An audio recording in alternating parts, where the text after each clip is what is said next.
Como é aqui? O falso recorde mundial do speedrun de cubo mágico. O que Não, então, tanta coisa pra mentir. Tanta coisa pra mentir. Mentir num speedrun de cubo mágico. Mano, realmente não tem. Realmente não tem nada não pra rapaziada não ser safado, não, viu? O que acontece quando um recorde mundial parece tão bom que começa a se tornar algo surreal? Aquele momento tão raro que a chance Botão turbo, beleza. Esse vídeo aqui foi recomendado pela rapaziada. E quem quiser recomendar vídeo pra mim, manda o link no Instagram, rapaziada. O link tá na descrição aí. é de 1 em 1 bilhão de acontecer. Talvez esse momento raro tenha acontecido em 25 de maio de 2013, mais especificamente no México. Como é que rouba? Eu também não faço. Pintou o cubo? Não, não sei como é que rouba, não. O torneio era o Perry Open 2013, um dos torneios organizados pela Organização Mundial de Cubo Mágico, conhecida como WCA. No evento estavam vários participantes, de amadores a entusiastas, tentando concluir o cubo mágico no menor tempo possível. Dentre os competidores estava Julio Martín Gómez Telésforo. Ok. Nas únicas gravações do evento onde ele aparece, o milagre já havia acontecido. 4.41 segundos. Esse é o tempo que está marcado no timer de Martin Telésforo, um tempo que faria toda a comunidade speedrun de cubo mágico se arrepiar, Ó, já que esse tempo significava apenas uma coisa. recorde mundial. E esse era um milagre acontecendo diante dos cubistas mexicanos. Mas como é que o cabo rouba na frente de todo mundo? Mas apesar da vibração de todo mundo, ninguém Como? podia imaginar que o recorde de Martin não seria lembrado pela sua conquista, e sim pela sua vergonha. Calma aí, é todo ator, né? Essa é a história Ator do demais. recorde mundial que só um milagre poderia explicar. Eu O também Perry Open tô. 2013 tinha tudo pra ser mais um torneio comum. Competidores se desafiavam nas categorias 4x4, 5x5 e a mais comum, o clássico 3x3. Na época, o recorde mundial nessa categoria era 5.66 segundos, conquistado pelo australiano Felix Zander. É muito. Pô, 5 segundos, velho. Algo que já era considerado praticamente o limite humano na época. Tempo esse que foi atingido por alguém que já estava há anos na comunidade, já que Félix bateu o próprio recorde diversas vezes desde 2010. Mas no Perry Open, algo iria mudar para sempre. E aí que entra o nosso protagonista. Martin Telésforo, um speedrunner mexicano que começou a participar de competições oficiais em 2011. O seu melhor tempo? 21.02 segundos. Comparado com o recorde Porra, o cara tinha 5 segundos mundial do mesmo ano, e ele tinha 21. esse tempo é mais que 3 vezes mais lento. No ano seguinte, o Martin melhorou seu tempo para 16.96, o que é um salto de 4 segundos em comparação com 2011. Porém, se comparado com o novo recorde do Félix, que passou para 5.66, o Martin ainda era 3 vezes mais lento do que o melhor do mundo. Só que em 2013, durante o Perry Open, o Martin não só diminuiu seu melhor tempo pessoal, como também quebrou uma barreira absurda das speedruns de cubo mágico. O milagre mexicano. Acaba saiu de 16 para 4. O Martin estava pronto para competir, assim como vários jogadores, ele estava inscrito para disputar o 3x3. E em sua primeira tentativa de 5, ou seja, logo na primeira rodada, ele opera um verdadeiro milagre. Ó, logo de cara. Sua performance não só bateu os 5.66 do recorde mundial, como também quebrou a incrível barreira de resolução de um cubo mágico em menos de 5 segundos. E isso por muito. 4.41 segundos. Nenhum humano sequer estava perto desse feito. Então como? Como explicar É bizarro esse mesmo. salto extraordinário do É, dá pra suspeitar grande, né, mano? Martin? Bom, é aí que surge o problema. O cara do recorde mundial tentou várias e várias vezes Ninguém conseguia e não tinha chegado em 5. explicar. E o motivo era bem problemático. Ninguém sequer havia filmado a tentativa do novo recordista mundial. Oxi, porra! Na verdade, muita gente nem estava prestando atenção nisso. E no fim só foi correndo para ver o que tinha acontecido depois. E foi aqui que começou a verdadeira confusão. Porque Pois! tinha um fator que deixava tudo muito pior: a própria organização do evento. Porque necessariamente não teria que gravar pra poder falar, ó, é realmente ele conseguiu. O Perry Open aconteceu em um momento onde competições de cubo mágico começaram a ganhar mais força, talvez mais força do que a WCA poderia controlar. Para manter um certo padrão e rigor, campeonatos de cubo mágico seguem algumas regras. Até o cubo chegar nas mãos dos competidores, diversas pessoas participam do processo. Primeiro, o cubo é embaralhado por uma equipe autorizada, sem contato do competidor, até que chegue a sua vez de resolver. Depois disso, é designado um juiz, alguém que está ali para acompanhar a solução do competidor do início ao fim e garantir que nada de errado aconteça. Assim que o competidor estiver pronto, é revelado o cubo para ele. E ele tem exatos 15 segundos para avaliar o cubo, para ver como ele está embaralhado. Depois disso, ele posiciona as mãos nos sensores de um cronômetro Stack Mate. Quando ele tira a E ao mão, soltar, ativa isso sozinho. perde tempo. Perfeito. Geralmente, os competidores têm 5 cubos para resolver. O melhor tempo é Ai, porra! Olha o tanto de cor desse cubo que ele tá fazendo nas mãos. registrado, assim como a média de todas as resoluções. Vala, meu Deus do céu. E concretizar os resultados, a WCA nomeia um delegado, alguém de prestígio dentro da organização, para garantir o padrão internacional. Acontece que o Perry Open não foi lá uma obra-prima no quesito organização e profissionalismo. E assim, até que era algo esperado. O cenário de speedrun de cubo mágico era muito forte na Europa e nos Estados Unidos. Mas no México? Mas o campeonato em questão era no México, que ainda estava engateando para se tornar um país relevante na cena. E os nossos irmãos lá de cima não conseguiram organizar tudo no padrão internacional. Acontece que o Perry Open aconteceu em um local aberto, que além de deixar toda a competição exposta ao público que passava, ainda virou um caos depois que começou a chover durante o evento. Além disso, teve momentos que até acabou a luz. Maria, que merda. No escuro mesmo, só com a luz do celular. Mas aí você deve estar se perguntando, tá, mas não tem alguém ligado direto à WCA para garantir que tudo esteja correto? Bom, realmente tinha essa pessoa. É amigo dele, né? O delegado responsável era Uriel Gayoso Ruiz, que é esse cara aqui que mostramos no começo do vídeo. Ele já era delegado da WCA desde 2009. Naquele ano, Uriel já estava no seu 4º ano como delegado. Mas apesar de ter experiência como delegado, nem ele conseguiu organizar a bagunça que estava se formando. O Perry Open teve atrasos enormes para começar. E até um pouco antes do início das rodadas, um indício muito forte de desorganização apareceu. Um dos competidores do evento, Jorge Salazar, que é um youtuber gigantesco na cena cubista, contou um pouco sobre o evento lá no canal dele. Falou do ele cara. mostrou essa foto aqui. A The mesa de embaralhamento do torneio ficava totalmente exposta. Acontece que tanto os jogadores quanto a plateia conseguiam ver a mesa de embaralhamento. E todos os Tá. No caso, já dava pra formular estratégias? É isso? Tipo, tu já consegue formar ali, já começa a pensar no que é que você pode fazer e tal. cubos que seriam distribuídos. Mas não é só ver. Haviam relatos de jogadores que ficavam literalmente do lado da mesa. Então, uma das etapas do campeonato, que é o embaralhamento, já estava totalmente fora do padrão. Bom, mas não só a organização do evento foi uma bagunça, já que o recorde de Martin foi um caso bem mais complexo. Porque apesar de todas as falhas do local e da mesa de embaralhamento, o Martin ainda estaria sendo avaliado por um juiz, que estaria lá para validar suas resoluções. Literalmente, ele teria alguém olhando sua resolução do começo até o fim. E aí que entra mais um personagem dessa história. Na ficha do evento, logo ao lado do lendário 4.41 do Martin, está assinado o nome Neto na coluna de juiz.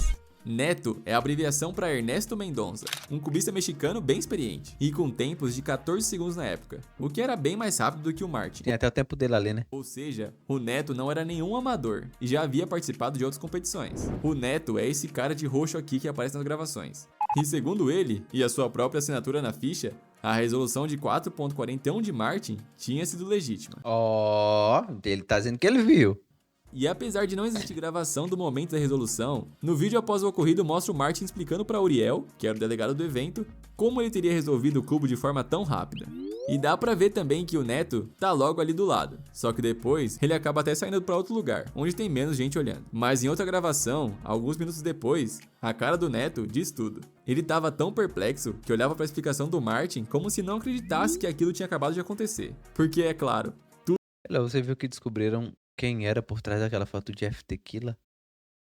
Era um dos membros do Metallica. Eu não entendi, não sei nem o que é que tu tá falando. tudo parecia muito inexplicável. Mas todo mundo ali já tava maluco com a possibilidade do recorde mundial ser do México. E Martin Telésforo, um cubista que aparentava ser só mais um competidor mediano, tinha acabado de chocar o seu país. E dias depois, pela primeira vez, um mexicano parecia ter se tornado o rei. E era? Do Jeff the Killer. Tá, aquela foto. E é? Cara, ele realmente foi. Só que não durou muito tempo. O fim do A falso notícia se reinado. espalhou rapidamente. Em poucos dias, várias mensagens dentro do fórum começaram a surgir. Quem que é esse cara? Como é que ele conseguiu o recorde mundial? Por que nunca ouvimos falar dele? E o mais emblemático, afinal, como Martin, um competidor que tem média de 17 segundos, solucionou um cubo em 4,41 segundos? Os cabos tão jogando pra merda o cara, mano. Tão jogando o cara pra bosta. E o cara...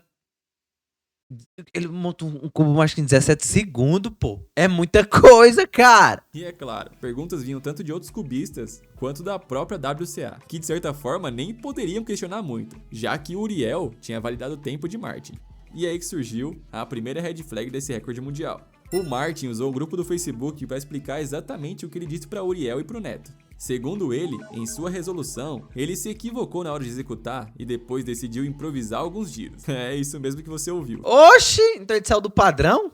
Improvisar. E é aqui que as coisas complicam pro Martin. Runners de cubo mágico não tem margem para improviso. Então, O cubo mágico é um quebra-cabeça com resoluções baseadas em algoritmos. A quantidade de embaralhamentos possíveis passa da casa dos 43 quintilhões. Para armar a solução, acabei de ver aqui que é fake news, caí no peito. os runners avaliam o embaralhamento, começam a realizar os movimentos para formar um padrão conhecido e daí aplicam movimentos Acaba vendo uma fake news e já espalha já, mano.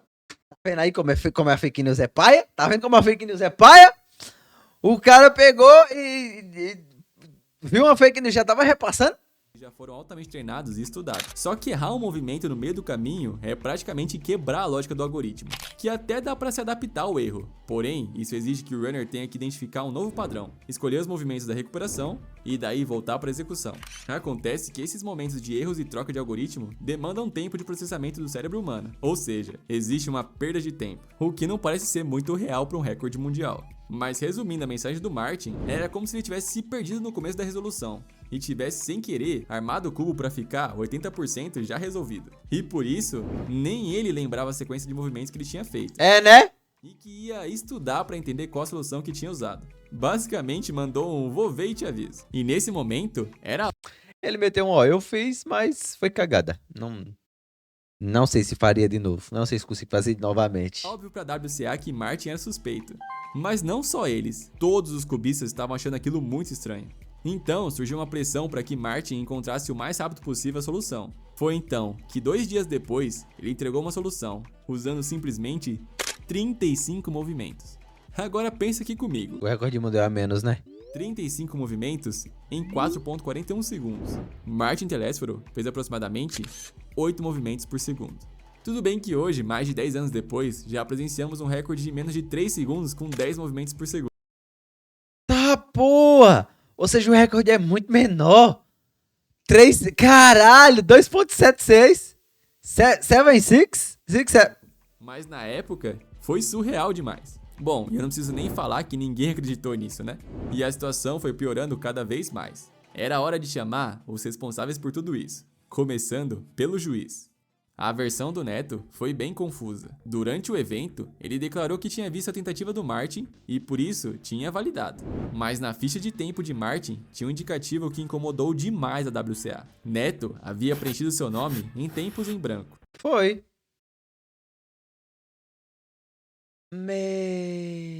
Que merda, mano.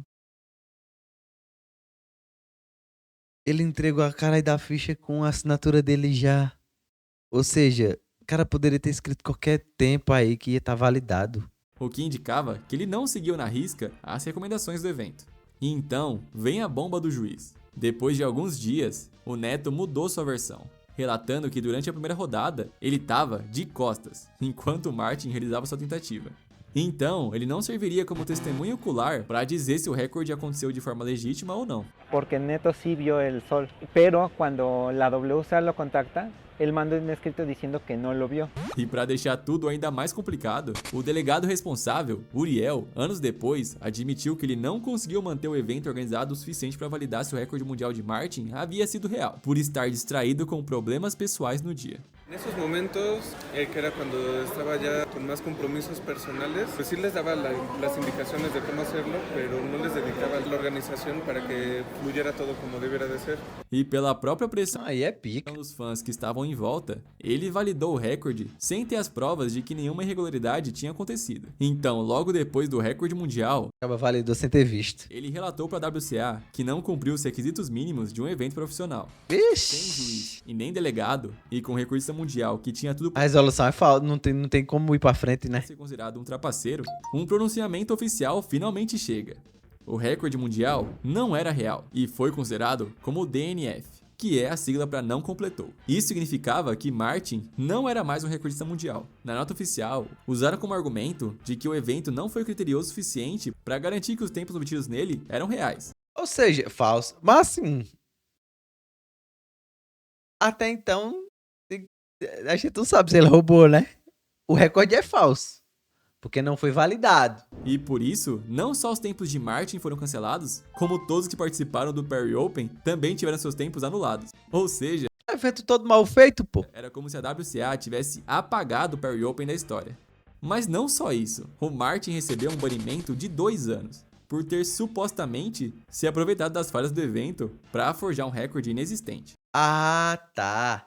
Ah, tá. É porque ele tava dizendo que ele fez esse tempo, né? Necessariamente ele não fez, mas ele falou que fez. Além disso, se criou uma grande vergonha nacional, já que o México ficou proibido de ter novos torneios oficiais de cubo mágico até nova ordem. Vixe. Esto foi muito duro. Mas agora vamos para um ponto importante. Supondo que o recorde de Martin é falso, então como ele conseguiu o 4.41? Bom, aqui começam algumas suposições. A primeira seria que Martin tivesse usado um software de computador para resolver a sequência para ele. Assim, ele teria apenas que executar a sequência o mais rápido possível. Isso pressupõe que ele tivesse acesso à mesa de embaralhamento e provavelmente um notebook próximo. Mas ainda assim, é difícil de acreditar que ele teria tempo suficiente de memorizar a sequência antes da tentativa. Realmente. Ainda mais na primeira rodada. Então partimos para a segunda teoria, essa defendida pelo também cubista Nathan Higgenbach, onde é levantada a possibilidade de que Martin possuía um cubo já embaralhado. Imaginei. Eu pensei nisso aí.